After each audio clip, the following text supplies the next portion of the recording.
My name is Adam Jahnke. I'm from Plymouth, Wisconsin, and I was a corporal for 3.5 years.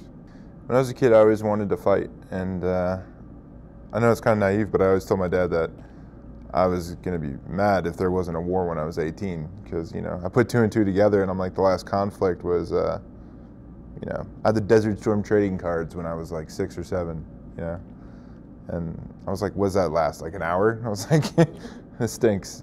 And my dad he's a Vietnam vet, and he would just chew me out for it, because that wasn't such a beautiful war. I mean, not that there is a beautiful war, but, so I remember 9/11 happened, and I was in 9th grade. I was watching it on the TV at school before they made an announcement that it happened, and I was like, oh, it's a new movie coming out. I was like, wait a minute. No, it's not. I remember thinking, that's terrible. I was outside of Ramadi when we were clearing it out in 2006 on MSR Michigan supply route, and we were spread really, really, really thin for protecting the road. I mean, it was only my squad, and we were sleeping a few hours a night whenever we could when we're not doing missions and stuff.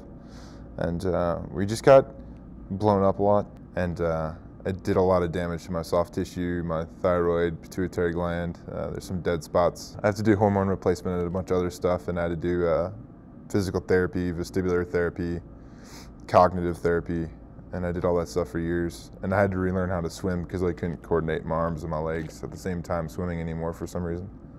So stuff like that. And the reason why my injuries kind of were bad is because no one wanted to be medevaced. So if we ever got hit, we would just fake symptoms just to get back out to our unit.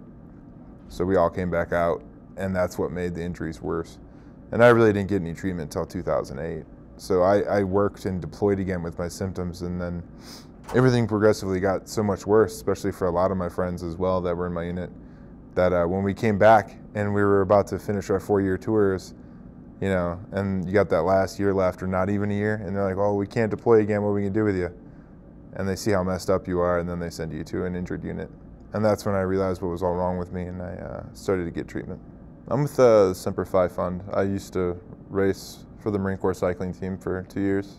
I don't know where I'd be if I didn't have the Semper Fi Fund. They've helped me directly and indirectly with all the things I've done since I've left and before I left the military.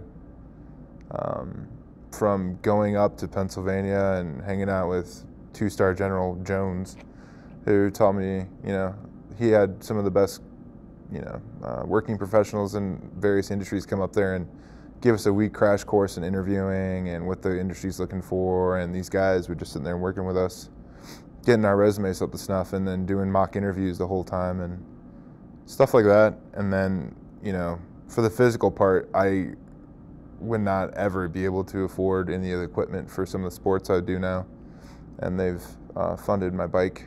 They've paid for me to go all over the country.